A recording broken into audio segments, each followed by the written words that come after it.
Hoy es un honor para mí poder moderar esta tertulia, una tertulia en la que vamos a ver cómo la situación económica actual afecta al mercado de la vivienda, pero sobre todo qué soluciones podemos encontrar a esto. Y voy a pedir a los tertulianos que ahora presentaré que se mojen.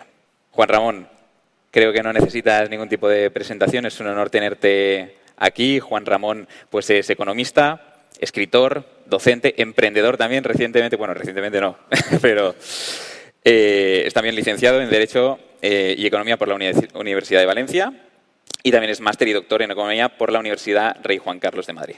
Un placer tenerte aquí. Muchísimas gracias. Y José Muñoz, a ti sí que te tengo que presentar porque aquí no te conoce nadie. Se ha colado, ¿no? Se ha colado. José Muñoz es inversor inmobiliario con muchísima experiencia, estamos hablando ya de décadas de experiencia y además lidera pues la que es la comunidad de inversión inmobiliaria, yo creo, líder en España. Así que muchísimas gracias por estar hoy con nosotros. Y voy a empezar con una pregunta. Hemos hablado, Juan Ramón, para ti, de las subidas de los tipos de interés, de esta subida tan abrupta, ¿no? La más abrupta de la historia, probablemente, que hemos sufrido en Europa. ¿Hemos sufrido realmente los efectos, sobre todo de la velocidad, no tanto del nivel en los que están los tipos de interés, los efectos de esa velocidad, de esa subida? Porque se hablaba mucho, había campanas de recesión, lo hemos comentado antes un poco también, pero la estamos sorteando, ¿no? En España todavía no hay ni recesión técnica ni hay nada, ¿no? ¿Llegará la recesión? A ver, yo esperaría que sí, o sea, no que desee que llegue, sino que mi expectativa es que sí tiene que llegar.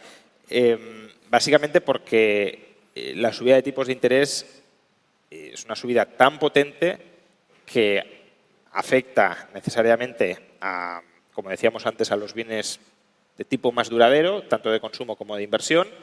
De hecho, estamos viendo que la actividad manufacturera, los bienes pues, no sé, electrodomésticos, automóviles, que son bienes que típicamente se compran una parte de su producción a crédito, esta actividad sí ya se está resintiendo.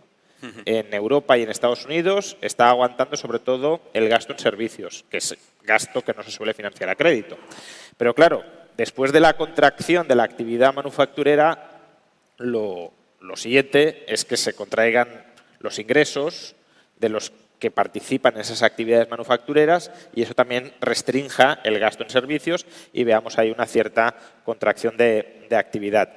Es verdad que no lo estamos viendo del todo, pero en parte, al menos en Estados Unidos, por lo que os comentaba antes, porque el déficit público se está volviendo a disparar. Es decir, estamos en déficits públicos que si los anualizáramos estarían en torno al 7-8%. Claro, es que es un déficit público gigantesco. Y eso pues, contrarresta cualquier tendencia recesionaria que nos podamos enfrentar. Pero al final, supongo que el déficit público comenzará a remitir en algún momento, tipos de interés altos y déficit público no tan estimulante, sí que veremos, creo yo, un cierto estancamiento de la actividad. Claro, hablábamos de esas subidas de los tipos, con lo cual pues, se espera pues, una bajada de la demanda, pero sigue sin haber oferta, ¿no? José, tú tienes sobre todo el termómetro de las inmobiliarias. ¿Hay oferta? O sea, ¿qué te cuentan exactamente? Pues en estos momentos en los que estamos, la oferta es escasa. Hay que entender que el mercado inmobiliario funciona por zonas. Hay zonas, sobre todo grandes capitales de provincia, y yo, pues fruto de mis inversiones y las que compartimos de toda la comunidad, pues soy consciente de en qué punto está cada sitio. Cada lugar tiene un punto distinto, pero hay algo en común. Capitales de provincia, Madrid, Barcelona, Valencia, es notorio, es público que ahora mismo la oferta se ha reducido muchísimo. Y pues hace muy poco, en julio de este año, estuve, por ejemplo, en una inmobiliaria en Valencia y me decía el chico que ahí estaba que de normal, independientemente de los pisos que ellos vendiesen al mes, tenían como unas 300 y pico viviendas a la venta. En estos momentos tenían 80. Ahora mismo la sensación, como digo, va por zonas, pero es que la oferta es limitada. Entonces ahora me permites hacer el ping-pong, el partido de tenis aquí un poco. Claro, si no hay oferta, está bajando la demanda, pero si sigue sin haber oferta, ¿bajarán los precios realmente, Juan Ramón, o no? Bueno, eso es un poco lo que comentaba antes, ¿no? La subida de tipos de interés en bienes tan duraderos de consumo y de producción como es la vivienda, afecta a ambos lados del mercado. Afecta a la oferta y afecta a la demanda. Afecta a la oferta porque el mayor tipo de interés es un mayor coste de financiación para producir o para rehabilitar vivienda, lo cual reduce la oferta. Y también afecta a la demanda porque, obviamente, encareciendo el precio del crédito, se compra menos vivienda. Pero además, como también hemos comentado, el hecho de que hayan subido tan rápido los tipos de interés está generando una cierta preservación de los stocks de vivienda de segunda mano por parte de aquellos que están hipotecados. Es decir, en lugar de sacarlos a la venta para amortizar su hipoteca y contratar una nueva hipoteca a los altos tipos de interés actuales, esa operación se cancela o se congela y, por tanto, stock potencial de vivienda de segunda mano que en circunstancias normales saldría como parte de la dinámica de mercado, ahora mismo está retenida porque, como lleva adjunta una hipoteca en condiciones muy ventajosas, nadie quiere renunciar a esa hipoteca en condiciones ventajosas para meterse en ese océano de tiburones de altos tipos de interés que es ahora mismo el mercado hipotecario, ¿no? Totalmente. Si suponiendo que los precios empezasen a bajar o pudieran bajar, ¿no? ¿Dónde, es decir, en qué zonas consideráis que podrían bajar más o menos y en base a qué? Yo, para mí, los precios bajarán hasta que se produzca ese equilibrio entre oferta y demanda. Es obvio que en las grandes capitales hay siempre más demanda. En otras zonas pues menos pobladas, con menos trabajo, hay menos demanda. Y ahí tienes que ver la circunstancia de la oferta. ¿Cuánto se pueden ajustar? Pues para mí hay tres factores. El primero, el que apuntaba Juan Ramón, es claro. Es decir, si tenemos un escenario de tipos altos, hay una fuente que aumenta la oferta, que es lo que llamamos en el mercado inmobiliario el cliente de reposición, que está esperando. Es decir, yo acabo de tener mi segundo hijo, mi tercer hijo, o quiero cambiarme de vivienda, pero, ostras, tengo una hipoteca al 1,5 y ahora se me va a ir al 7. Pues, oye, vamos a esperar. Y, claro, me espero a comprar la otra vivienda, pero no saco la mía al mercado. El segundo factor es lo que vimos en la anterior crisis y es lo que tiene que ver con los efectos de la crisis. Cuando las cosas vienen mal, lo que se hace pues es liquidar, cambiar esa vivienda de la playa. ¿Qué pasa aquí? Que, claro, cuando uno ha comprado una vivienda en la playa o su vivienda y no puede pagar la hipoteca o tiene problemas de pago, lo primero que hace pues es intentar, y eso lo vimos en la anterior crisis, porque a los bancos también les interesa, en vez de afrontar el problema, es, oye, voy a intentar aplazarlo. Se cometen, y se cometieron en aquel momento, espero que ahora no, pues lo que yo llamo, en términos que no son económicos, sino más del negocio, patadas para adelante. Clientes que estaban desde el punto de financieramente que no iban a tener capacidad y en lugar de afrontar pues una dación en pago, lo que fuese, lo que se hizo es, oye, te doy una carencia y hacia adelante. Entonces, ¿qué pasa? Que esa manera de actuar muy de aquí hace que esa segunda vía, que sacaría viviendas, como ya vimos, pues no sabemos cómo será en este momento y luego, como todavía no ha llegado esa recesión, pues todavía no se están produciendo esa entrada al mercado de la oferta. Y para la tercera vía, para mí, que puede marcar la diferencia es qué van a hacer los grandes tenedores de vivienda, es decir, fondos, sobre todo, porque ya esas viviendas no están en manos de bancos, y la Sareb. ¿Qué va a pasar con toda esa oferta? Está claro que los fondos tienen pues un sistema de gestión profesionalizado, organizado, atienden a mucho criterio y han ido sacando ese estocaje que cogieron pues, en todos estos años, a partir del 10, 11, 12, y han ido sacándolo paulatinamente, saneando. Hay que entender aquí también el impacto que tiene nuestro sistema judicial. Desde que se produce el impago hasta que realmente está la propiedad para venderla, pasa a veces muchísimo tiempo. Entonces, los fondos parece ser que tenemos que ver cómo van a reaccionar ante estos ataques, porque nuestra administración en los últimos tiempos les ha puesto nombre, apellido, los ha señalado. Hemos tenido noticias de que muchos de ellos están planteando desinvertir. Eso haría que hubiese oferta. Y luego está ese famoso gran actor o actor que no termina de aparecer, que es la Sareb. ¿Qué va a hacer la Sareb con todas esas viviendas que tiene muchas? ¿cuándo lo va a hacer? Porque si se saliesen todas esas viviendas allá donde las tienen, porque, ojo, no las tienen en todos lados, que nadie espere que pues en Paseo de la Castellana, en Madrid, salgan, porque las viviendas están donde están. Entonces, en esos micromercados, en esas zonas donde salgan, pues sí que en momentos puntuales ajustará. Y para mí esos son los 3 factores que harán que realmente pues podamos tener o que haya un ajuste mayor o menor de los precios. Hablemos de ese ajuste. Más como, sí, como trataba de explicar antes,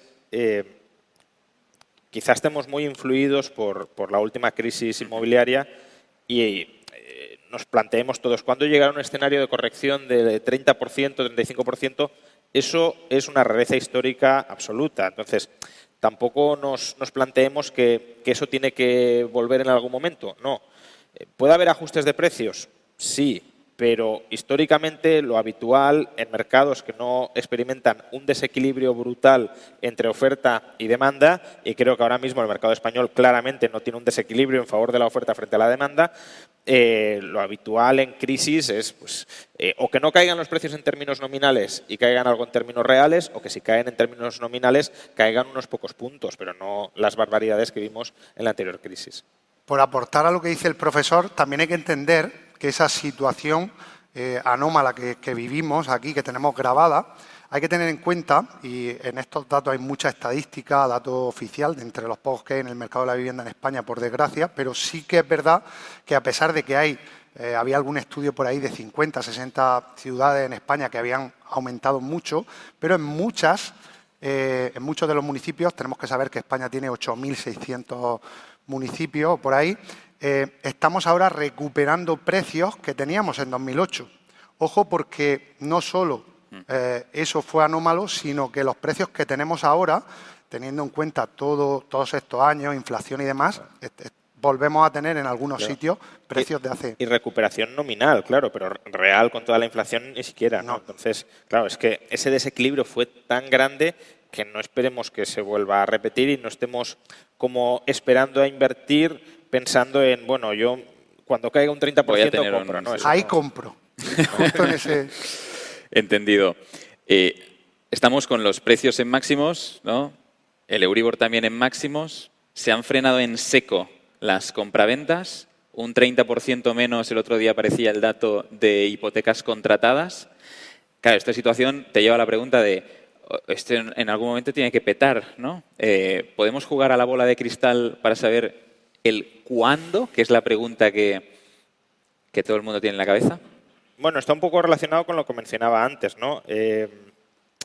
A ver, claro que hay menos operaciones, pero si el vendedor tampoco tiene ninguna prisa en vender, o al contrario, prefiere no vender porque quiere quedarse con su hipoteca, o no hay un aumento significativo de la oferta de nueva vivienda porque se terminan de liquidar las promociones existentes y no se reanuda el ímpetu promotor, precisamente también en este contexto de altos tipos de interés, pues no tienen por qué ajustarse los precios. Al final, los precios de la vivienda, y recojo una pregunta interesante que se ha hecho antes, guardan una cierta relación con el precio del alquiler. Entonces, el precio del alquiler es lo que te marca, spot, digámoslo así, la escasez de habitación o de habitaje que hay en un determinado mercado local de la vivienda. Entonces, si el precio del alquiler no baja, y creo que prevemos que no va a bajar, pues esto es como en bolsa. El precio del alquiler te da algo así como el beneficio por acción en bolsa, métele un PER, un múltiplo de 15 o de 20, en el mercado inmobiliario es algo más alto, y tendrás más o menos el valor fundamental de la vivienda. Entonces, si no hay un proceso de liquidación forzada de vivienda, no tiene por qué desviarse a la baja sustancialmente el precio de mercado del valor fundamental, aunque no haya operaciones. Las pocas que haya se realizarán a precios cercanos al valor fundamental y ya está. Y si se tienen que realizar por debajo y no hay necesidad de vender, pues no se realizarán operaciones porque nadie querrá mal vender si no tiene necesidad. Y por encima, pues obviamente en este contexto complicado, pues tampoco. Yo quiero aclarar primero que el hecho de que se bajen las hipotecas, evidentemente va en relación con las compraventas, pero también tenemos que tener en cuenta el indicador de que en los últimos años cada vez se compra más de contado. Es decir, van relacionados, pero operaciones sigue habiendo. Para mí, la clave es qué va a pasar con la oferta. Esas 3 variables que decía antes. Hay que estar más atento a si se activan esos pues, impulsores de oferta y ahí es donde se producirá ese cambio. Y evidentemente tenemos que entender que la inversión en vivienda, la compra de vivienda es un producto de necesidad y que a pesar de que se tiene una parte económica, de apoyos, de tipo, la persona que hoy está en Valencia, en Madrid, en Galicia, tiene que comprar una vivienda, pues ¿qué hace? Va, como aportaba Juan Ramón, ¿qué me cuesta esa vivienda en alquiler? ¿Qué pasa? La situación que estamos viviendo, que ahora entraremos en el mercado del alquiler, hace que haya poca oferta y mala. Independiente que el tipo esté en el 3, en el 5, en el 7, lo que las personas van a ver es de manera objetiva. Es decir, si este piso me cuesta a mí 1.000 euros en alquiler y no lo tengo y tengo la necesidad porque la vida va pasando y yo necesito una vivienda, pues voy a valorar la opción de compra. Y en la compra ahí miraré no tanto el tipo de interés, sino la cuota. Entonces, en función de los precios, porque no son los mismos en los puntos de España, habrá zonas, pues, por ejemplo, muchas zonas de Andalucía, muchas ciudades pues, que están por debajo de 50.000 habitantes, donde el precio medio está en los 100 y algunos 1.000 euros, donde las cuotas, a pesar de que el tipo sea alto, pues son asumibles por las familias, porque estás en los 600 euros de hipoteca, en los 400, 500, 800, y va a haber personas que, aunque financieramente digas, es que no tiene sentido que compres, pues van a comprar porque necesitan esa vivienda, ¿no? Entonces, tenemos que estar atentos, en resumen, a cuándo se va a producir la entrada de oferta y qué está pasando en mi micromercado en ese momento. ¿Qué está pasando? O sea, ¿se están produciendo compraventas o no? Porque a lo mejor es un buen negocio para las familias en donde yo estoy, correcto, comprar viviendas y pagar tipos del 5%. O porque donde yo estoy, las viviendas que yo estoy mirando, porque dentro de cada micromercado no todo funciona igual, la gente compra de contado. Por remarcar este punto, ¿no? Porque a veces asociamos operaciones o volumen de operaciones con evolución de los precios, pero no tienen por qué ir de la mano. En bolsa, una acción que tenga poco volumen no tiene por qué ser una acción que se desplome de precio, claro, o que tenga una tendencia a la baja. Y al contrario, una acción puede tener mucho volumen y el precio caer, ¿no? Al final es una cuestión de estimación de cuánto vale eso. Y mientras vivir en España sea caro porque haya un desequilibrio entre oferta y demanda, pues será caro vía compraventa o vía alquiler. Si no se construye y no se puede acceder al crédito, pues habrá menos operaciones. Pero eso no significa que las operaciones que haya se tengan que realizar a precios de derribo. Correcto. Hablemos de eso. Hablemos de los riesgos ahora mismo a la hora de invertir, ¿no? ¿Qué riesgos veis en el contexto actual si yo estoy pues, enfrentándome a una inversión inmobiliaria? ¿Empiezo yo? Sí. Aquí hay que diferenciar si yo estoy comprando una vivienda para mí o estoy comprando una vivienda con la visión de invertir. Son dos cosas distintas. Sí. También hay que tener en cuenta que nunca se puede comprar en el momento más bajo, que es altamente improbable, por lo que hay que poner el foco en otras cuestiones. Evidentemente, si en estos momentos tú compras con directamente viviendas finalistas que llamamos, es decir, las que están en portales, que están directamente para entrar, es posible que esos precios se ajusten. ¿Cuánto? Pues va a depender de estas variables. La cuestión es, ¿tiene sentido para ti? Yo creo que esa es la clave. Si yo estoy buscando una vivienda, he visto la vivienda que quiero para mí, que no es cualquier vivienda, sino que es la que me gusta, oye, si el año que viene vale un 10% menos, ¿es buena operación hacerla ahora mismo? Porque es posible que en 5 años pues valga un 10% más de lo que me ha costado. ¿Realmente tiene sentido? Si lo vemos desde el punto de vista del inversor, ahí cambia la cosa, porque ahí la cuestión, ahí ya vamos más a la parte de números. Si inviertes como invertimos nosotros, que no compramos viviendas que realmente están en el mercado, sino que compramos las viviendas que no están, esas viviendas que tienen anomalías, problemas, pues que hay que reformar, que están ocupadas, que, en fin. Pues si compras con ese enfoque, realmente, evidentemente, estamos en tiempos donde hay incertidumbre, pero también tenemos que recordar que esos son los tiempos donde más margen hay. Tú ahora, en este momento, es más fácil que te acepte un fondo una oferta porque han bajado las compraventas. Si tú compras teniendo en cuenta esa anomalía, pues con descuentos por encima del precio que estamos viendo ahora mismo, de un 30, de un 40%, que son pues, los costes operativos. Recordemos que cuando uno compra una vivienda se pagan impuestos, que tú reformas, aportas valor en la vivienda, inviertes dinero y luego pues tienes un margen, evidentemente, como toda actividad. Claro, si tú compras con ese enfoque, si tú eres capaz de poner el foco ahí, pues hay evidentemente riesgo, como en toda inversión, pero digamos que pues es siempre buen momento. Sí, hombre, riesgos obviamente siempre hay en todo, ¿no? Pero yo creo que aquí el riesgo, sobre todo de compraventa con mentalidad inversora, es un riesgo más quizá de operativa. Si son compras muy apalancadas en este contexto de tipos de interés altos, pues desde luego se está asumiendo un riesgo importante si no se consigue rentabilizar rápidamente esa operación. Hay una posible exposición a tener que malvender ese activo por carga excesiva de deuda. Y si uno compra apalancadamente o no, pero si uno compra para alquilar, pues claramente el riesgo más importante que hay hoy sería regulatorio. No sabes qué te puede pasar con esa vivienda, ya no el año que viene, sino en los próximos 5 o 10 años, porque no hay estabilidad regulatoria y además los cambios regulatorios parece que son progresivamente a peor. Congelar alquileres, restringir el tiempo durante el ampliar forzosamente, restringir el tiempo durante el cual tú puedes disponer o durante el cual el inquilino tiene que disponer de la vivienda, etcétera. Es decir, reducir la autonomía del propietario a la hora de formalizar contratos y, por tanto, te controlan precios, te controlan condiciones, pues, se puede convertir en un activo en ciertas condiciones tóxico. Ahora os preguntaré sobre regulación. Si os vierais en la tesitura, ahora, ¿compraríais, esperaríais o venderíais?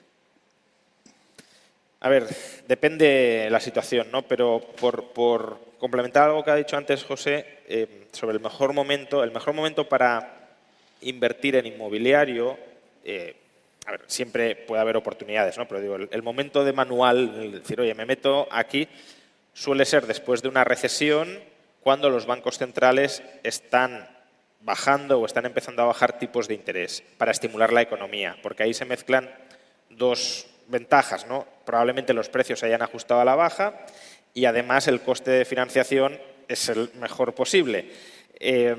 Claro, suele ser un momento en el que hay mucho paro, en el que puede haber habido descapitalizaciones personales, pérdidas de activos, liquidaciones de activos, concursos, etcétera, y por tanto muy poca gente en ese contexto tiene la liquidez o la capacidad de endeudarse para hacer operaciones importantes. Pero si uno la tiene, ese suele ser el mejor momento coyuntural para hacerlas.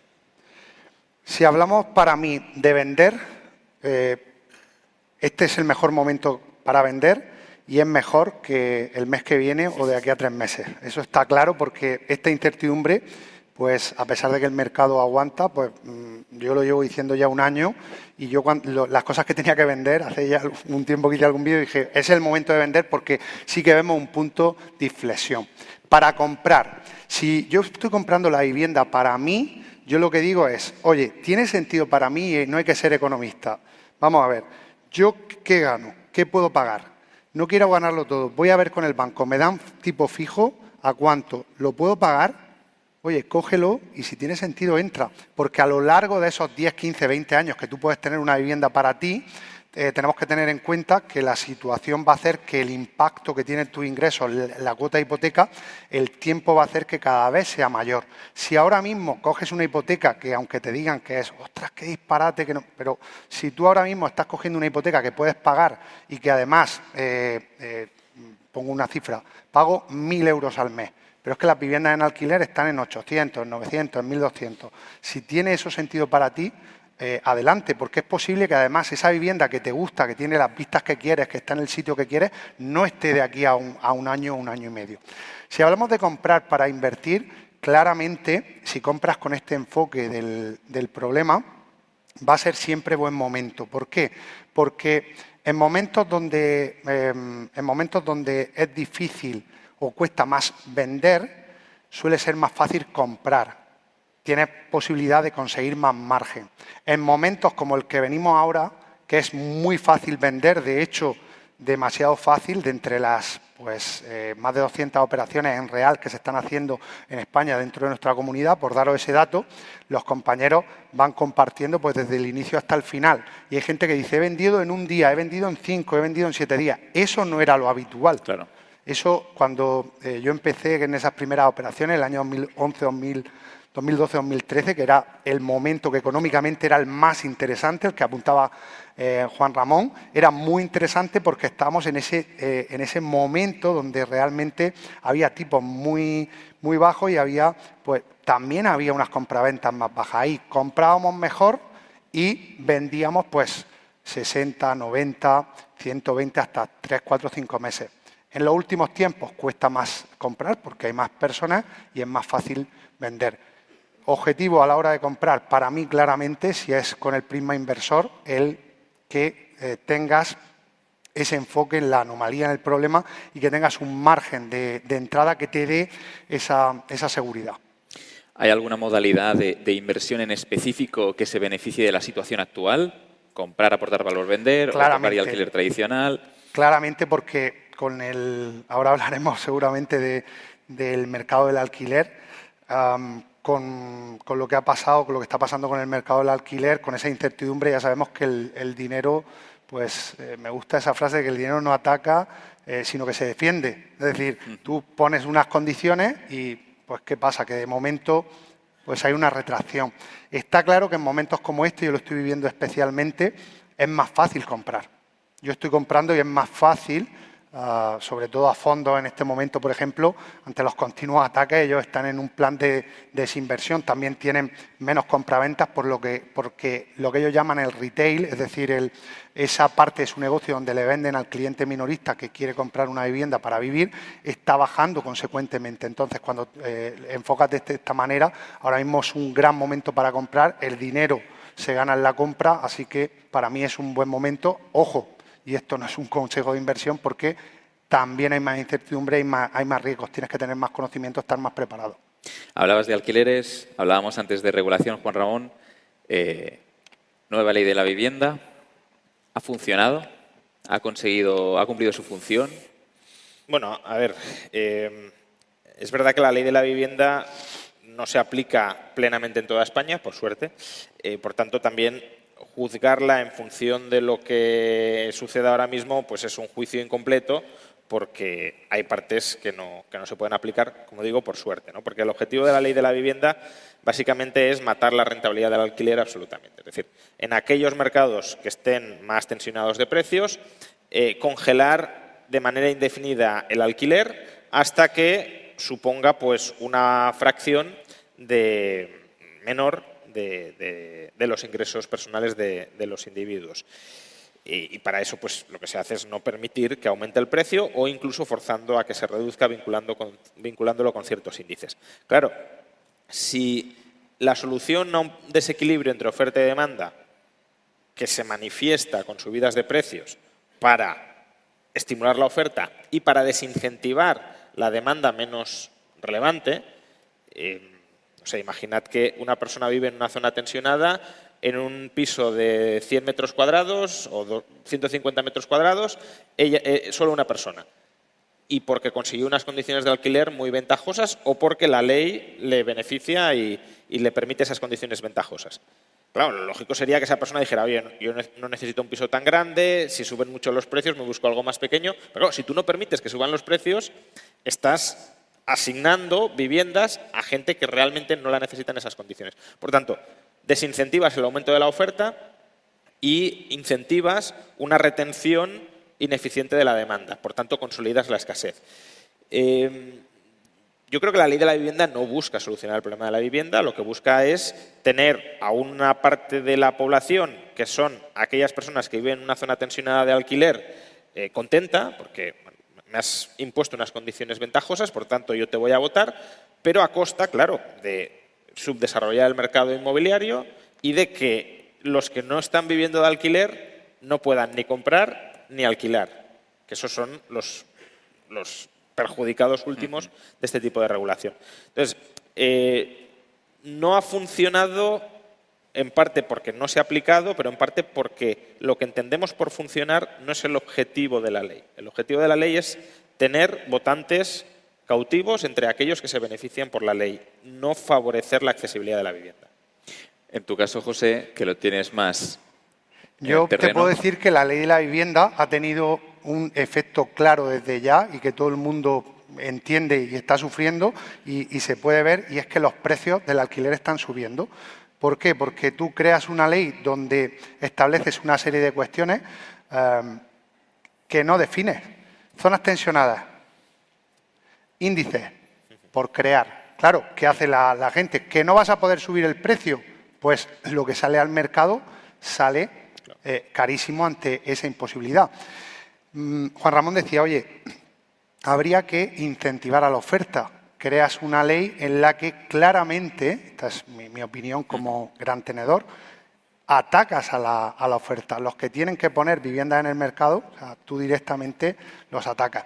Hay un informe muy interesante del Banco de España del año 2019, se publicó en 2020, donde analiza los escenarios regulatorios en otros países de Europa, y la conclusión yo la compartí en un vídeo de YouTube porque me parece pues que tiene todo el sentido del mundo, yo lo entiendo así, es clara, y es que ante estas posiciones lo que pasa es que queda en el mercado del alquiler pues las viviendas de peor calidad, se genera pues un mercado negro en consecuencia y a la larga pues generas esta precariedad. Pero claro, por el camino yo creo que la clave es, lo que ha dicho el profesor, es que has conseguido tu objetivo y es claramente decirle a una parte de la población que les ha subido el ánimo, aunque realmente están viendo que esto no funciona. Claro, la cuestión es cuando los resultados no lleguen, ¿qué van a hacer? Porque claro, tenemos que entender, en ese informe del Banco de España se explica el ranking de vivienda pública que han promovido los estados de la Unión Europea y a mí me llama la atención que durante pues, todos estos años, con gobiernos de distintos colores, la política de vivienda en este país ha sido una política llevada a ir teniendo a la gente contenta. Te doy una ayuda para que tú compres una vivienda que luego tú puedes descalificar y vender y que el dinero lo ganas tú, y que a la misma vez hace que tengamos un parque de vivienda pública inexistente, 2,4, 2,9%, frente al 24-30% Países Bajos o la cabeza de Europa. Entonces, claro, ellos no hacen lo que toca, hay que mover muchas fichas y la situación es esta, que tiene estos resultados que ya estamos viendo. Hablabas de algo súper interesante, que son, bueno, pues a nivel internacional otros modelos. ¿Hay algún modelo, Juan Ramón, internacional respecto al mercado inmobiliario que pueda ser referencia? Bueno, en general los que tiendan a incrementar o facilitar el incremento y la renovación de la oferta, ¿no?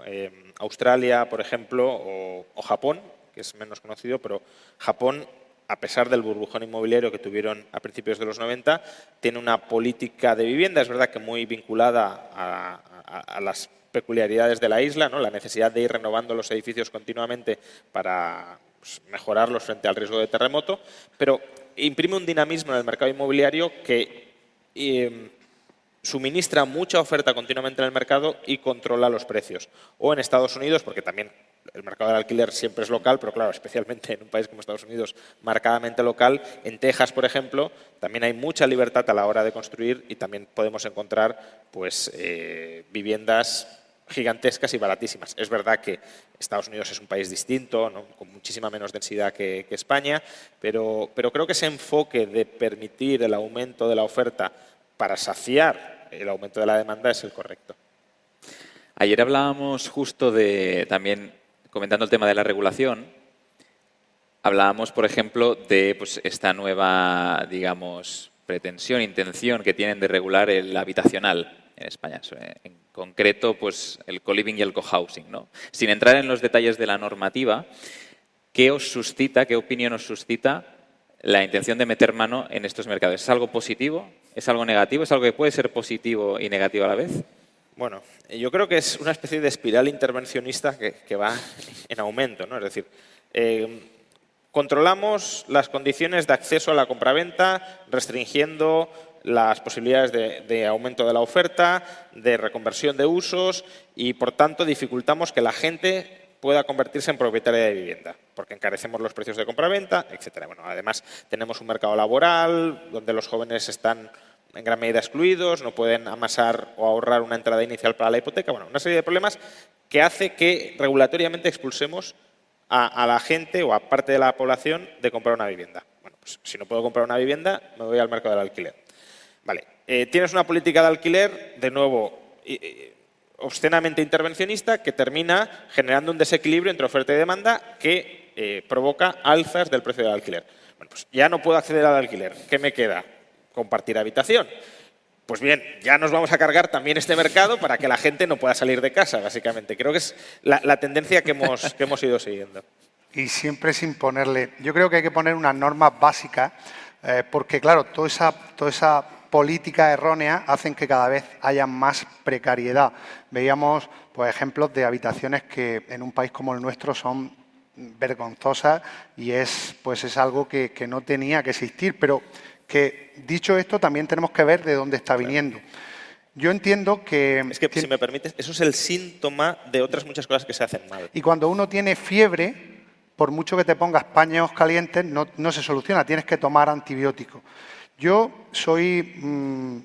sí que, con respecto a este del habitacional, que es algo nuevo, sí que entiendo que de la misma manera que hay un código técnico que legisla pues, el tamaño de las viviendas, ventilación, iluminación, sí que tiene que haber algo claro, que dicho sea de paso, en España pues tenemos un código técnico, pero luego cada comunidad aplica de una manera y a pesar de ser parecido, pues la vivienda mínima en Madrid está en tantos metros, en Murcia en los no sé cuántos, en Barcelona. Entonces sí que creo que tiene sentido que haya como unas normas claras de una habitación tiene que tener como mínimo estos metros, tiene que tener una ventana, tiene que tener iluminación, tiene que ser de estas características, si no, no es habitable, tiene que haber tantos baños. Yo creo que esas reglas sí que se tienen que definir.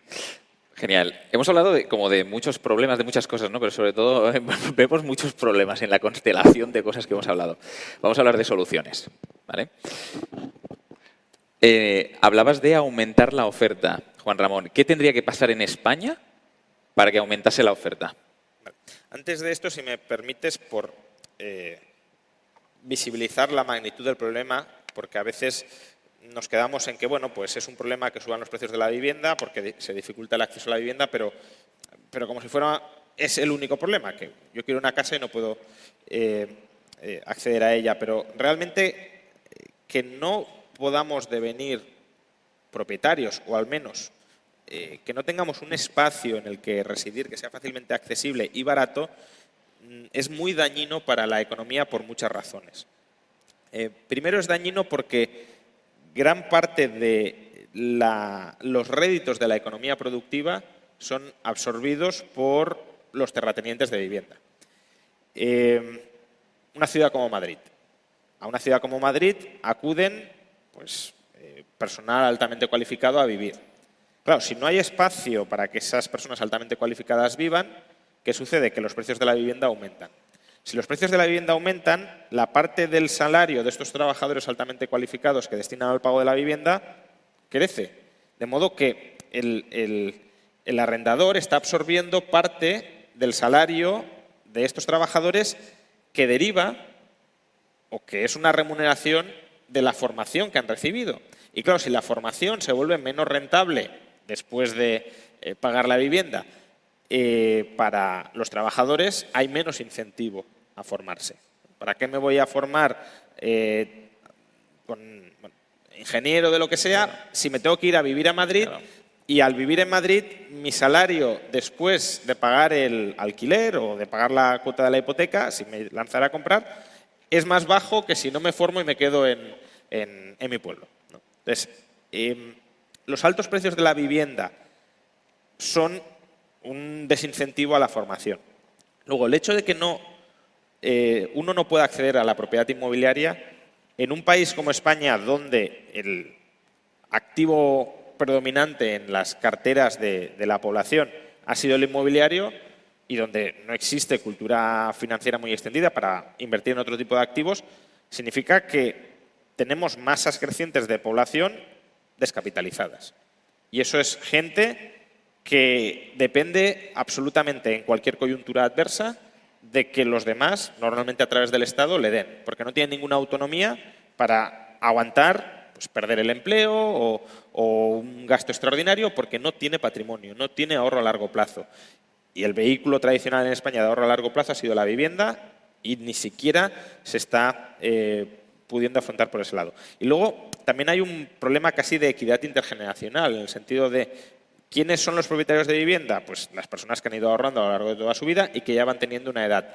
Los jóvenes no son propietarios de vivienda, nunca lo han sido generalizadamente porque no han tenido tiempo para ahorrar, pero si no pueden acceder y convertirse en propietarios, conforme vayan madurando sí que se irán enfrentando a ese problema de estos son los propietarios, yo no soy propietario, no puedo convertirme en propietario, voy a reclamarle al Estado que intervenga en mi favor cargándose además el mercado. Entonces, creo que es un problema, y además vinculado también con la natalidad, por ejemplo, que afecta a múltiples dimensiones y que es urgente solucionar. ¿Cómo solucionarlo? Aumentando la oferta. Es que, o sea, este es el principio general, pero es que si hay un desequilibrio entre oferta y demanda y falta oferta porque hay mucha demanda y falta oferta en determinados puntos del país, pues es que la única forma de solucionarlo es aumentando la oferta. ¿Cómo se puede aumentar la oferta? Pues la oferta se puede aumentar horizontalmente, es decir, liberalizando más suelo para que se construya más, o se puede aumentar verticalmente, liberalizando las normas urbanísticas para que se pueda construir edificios más altos. Que algunos dirán, yo no quiero en mi ciudad edificios más altos. Vale, pero entonces vas a tener precios de la vivienda más caros. Es decir, entendamos cuál es la consecuencia de no querer esto último. Y luego también posibilitar que edificios ya construidos y que tienen asignados otros usos, por ejemplo, locales comerciales, se reconviertan en viviendas si es más rentable la vivienda que la actividad comercial. José, desde el punto de vista a la práctica, Juan Ramón comentaba el tema de los locales, por ejemplo, el cambio de uso de locales, ¿no? Entiendo que es una de las estrategias que estáis llevando a cabo. Claro, sí, nosotros lo estamos haciendo, nos estamos enfrentando a la tremenda presión regulatoria que existe, las trabas y luego el cambio radical de criterio, es decir, dentro de la misma comunidad o distintas comunidades, en un sitio sí, en otro no, en esta parte de la ciudad. Yo creo que hay que aumentar la oferta y hay distintas formas, pero una forma rápida de hacerla, pues la que surge siempre, oye, construir nuevas viviendas, pero claro, la construcción de nuevas viviendas implica inversiones grandes, implica muchos factores y implica 2-3 años a que eso llegue, ¿no? No se escuchan desde ninguna de las actores políticos, fuerzas políticas que hay en este país, soluciones que tengan una implicación más barata y con resultados más cercanos en el tiempo. Para mí, por ejemplo, los locales que con los cambios que estamos teniendo en la sociedad de consumo, no es nuevo que pues en cualquier punto de España tú ves que hay locales que no llevan un año cerrados, que llevan ya años cerrados y que no va a haber ahí un comercio. Entonces hay que establecer unas normas, evidentemente, pero unas normas claras, unánimes, de dónde se puede transformar ese local. Y que, por ejemplo, que un detalle que hace que muchas transformaciones donde se puede no se lleven a la práctica, que es la salida de humo, pues que se le dé una solución. En Madrid, en Murcia, por ejemplo, se permite pues un tipo de campana que no necesitas una salida a la terraza. Al final es facilitar, cumpliendo normativa, que realmente estos locales que están vacíos pues se puedan poner en el mercado. Esa sería la primera, convertir locales en viviendas es una manera rápida de tener viviendas. Si además incentivamos estas operaciones, pues ¿cómo?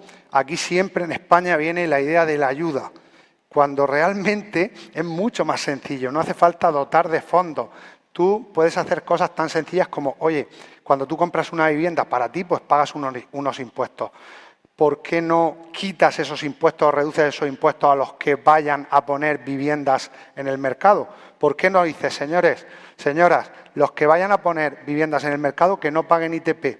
Tenemos que tener en cuenta que este impuesto está en torno, en muchas comunidades, al 10%. O sea, es que son 10.000 euros que van ahí. También se pueden establecer cosas que ya se están haciendo en algunas comunidades, por ejemplo, Madrid, Barcelona, Andalucía, donde hay un tipo reducido para el que compra una vivienda y la vende en un periodo determinado. Y hay gente que enseguida, como hablan de oída, que es lo que pasa, se echan las manos a la cabeza y dicen, claro, vamos a ver, si el tipo es el 10 en Barcelona, una persona paga el 3 si vende en 3 años y otro paga el 10, estoy recaudando un 10 más 3, 13. Claro, si esa persona no vende en 3 años, le voy a cobrar el 10 con intereses. Por tanto, aquí ganan todos. Yo creo que ese tipo de medidas fiscales pues aplicadas a que movilizar pues a la cantidad, lo hemos visto en los últimos años, que gran parte de las compraventas las generan personas como las que están aquí, personas de las que forman parte de nuestra comunidad, personas que son pequeños inversores, ahorradores que han visto en la vivienda pues una vía de complementar su salario, de crear un patrimonio, de generar seguridad, tranquilidad para ahora y para el futuro. Esa sería para mí la segunda vía, y por dar una tercera, que es fundamental, es dotar a la justicia, por fin, de medios para cumplir la ley, porque la ley existe, la ley funciona. Lo que pasa es que, como no hay medios, tarda muchísimo tiempo en que se haga esa justicia y se genera una sensación que es conocida por todos de que no hay un respeto de la propiedad, de que no te van a pagar. Si realmente hubiera una seguridad jurídica y evidentemente alguien que pues no cobra recupere su vivienda y en un país como este, que hay vivienda pública, que hay servicios sociales, pues hubiera una vía para esa persona que evidentemente no podemos dejar en un país como este por el camino y que habrá que darle un programa que no es vivienda gratuita. Aquí se ha entendido un alquiler social como algo para toda la vida, ¿vale? No es eso, porque no es sostenible y porque no se puede, pero si esa seguridad jurídica, que insisto, no hay que hacer nuevas leyes, es que, insisto, están ya creadas. Lo que hay que hacer es dotar de medios a la justicia en España, que como vemos no los tiene porque cualquiera, y adelanto algo que quizás para algunos no es conocido, a ti te dejan de pagar, la ley funciona, el tema está en que un procedimiento se va 6, 8, 10, en el mejor de los casos. Y en la misma población te cae en un juzgado distinto, en vez de en el 1 te cae en el 4 y se te va 2 años. Total. Las huelgas que tenemos en este momento, pues principalmente van en esa línea. Entonces, con estas 3 vías para mí, es decir, locales que están sin uso, facilitar con una normativa la que tenga que ser, pero clara y implantada en el país, con esa seguridad jurídica y con incentivos a los que tienen que poner la vivienda. En los últimos años ningún gobierno ha sido capaz de poner un parque de vivienda pública, pero es que no nos olvidemos, la vivienda pública como tal no funciona. Somos incapaces de llegar, de que ningún Estado ponga las viviendas que hacen falta. Necesitamos que el sector privado, y más en España, aprovechemos lo que tenemos, no lo que no tenemos. Somos un país donde el particular, el pequeño ahorrador, ha visto en su casa, en su familia, en su entorno, que comprar una vivienda y poner el alquiler es un buen negocio. Aprovechemos eso, démosle la seguridad que necesitan para que esas personas sigan, como se ha hecho hasta ahora, y ampliándolo, porque hacen falta muchas más viviendas, poniendo viviendas en el mercado. Buenísimo.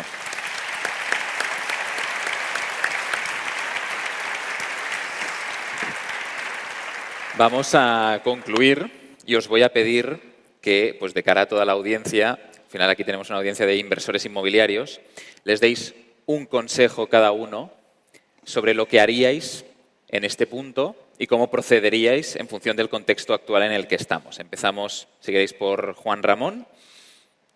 Bueno, yo siempre, cuando hablamos de inversión, más que consejos generales, o bueno, voy a dar un consejo general, pero no una pauta general, todo inversor ha de conocer muy a fondo y muy bien aquello en lo que está invirtiendo. Y no solo, esto puede parecer un tópico, pero no lo es, no solo porque a la hora de tratar de conocer o estimar las oportunidades de rentabilidad o de negocio, has de tener información, obviamente, sobre ese activo, sino porque, precisamente porque toda inversión está muy sometida a incertidumbre, una cosa es lo que tú has planeado que va a suceder cuando inviertas y otra cosa muy distinta es lo que termine sucediendo. Y si tú no conoces en profundidad aquello en lo que estás invirtiendo, cuando se te desvíe un poquito del camino lo que pretendías lograr, si tienes información y estás muy familiarizado con el activo, sabrás reubicarte y entenderás, bueno, esta desviación no es especialmente problemática porque, bueno, se debe a esto, se debe a lo otro, me espero. O lo reoriento de esta otra manera. Si no tienes información, si simplemente te habían dicho, oye, invierte en esto que puede ir bien, oye, no está yendo bien, ahí es cuando se cometen los mayores errores de inversión. Porque Te entra el miedo, liquidas tempranamente y pierdes. O no liquidas cuando deberías liquidar, porque como no lo entiendes, dices, no, bueno, pues ha caído un poco, pero eso no significa que vaya a seguir cayendo porque creo que tiene muy buen futuro. Pero tiene muy buen futuro simplemente porque has invertido de oídas o porque has estudiado ese activo en profundidad y, por tanto, tienes argumentos de peso para defender que tiene muy buen futuro. Y si estás convencido de tu tesis de inversión y eres capaz de adaptarla a entornos cambiantes con el conocimiento que tengas sobre esa tesis de inversión, pues adelante con ella y ahí es donde se tiende a tener éxito. Cuando no se tiene una tesis de inversión bien definida es cuando o por vender o por no vender terminas perdiendo. Totalmente. Gracias, Juan Ramón. José. Toda inversión conlleva riesgos. Una inversión conlleva siempre riesgo y en momentos de incertidumbre todavía más riesgo. Eso hace que alguien que se plantea una inversión pues necesariamente siente miedo.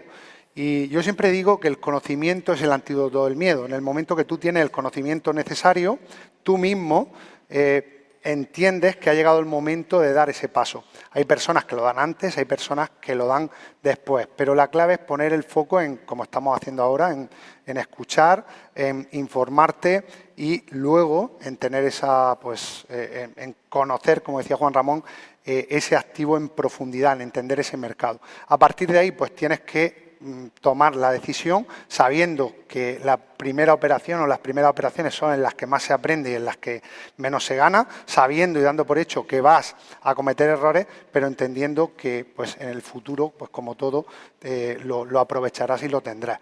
Creo que es necesario, de hecho yo creé mi canal de YouTube, inicié esta comunidad porque entendí que en el momento actual en el que estamos en España, este cambio que ha traído esta nueva generación, este mercado de la vivienda, estos retos que hay, necesariamente hacen falta muchas viviendas en alquiler, necesariamente este mercado se tiene que profesionalizar y es una oportunidad grandísima para pequeños inversores, para pequeños ahorradores que, asumiendo todo esto que he dicho, que no se trata de, venga, métete, sino asumiendo todo esto que he dicho, hay una oportunidad muy grande para ganar, para generar un patrimonio, a la misma vez que entre todos construimos un mercado mejor y en el que, insisto, necesariamente, a pesar de las opiniones que se vierten, pues con fines muy electoralistas, partidistas, aquí esto tenemos que hacerlo entre todos. O sea, esto no lo va a resolver ningún gobierno, esto tenemos que resolverlo entre uno y otro. Hay una oportunidad para uno, evidentemente van a invertir su dinero y la consecuencia será de que generen un patrimonio a la misma vez que ponen viviendas en el mercado, generan esa oferta que hará que tengamos un mercado estable, sin subida de precios y en las que hoy, cuando cualquier persona piense en su futuro, pues elija una carrera en base de lo que esa persona puede aportar a la sociedad, en base a lo que los premios que pueda obtener de su esfuerzo y que el hecho de tener que mudarse a Madrid, a Barcelona, pues no suponga vivir peor de lo que vives en donde estés. Muchísimas gracias, José. Juan Ramón, os pido un fuertísimo aplauso, por favor.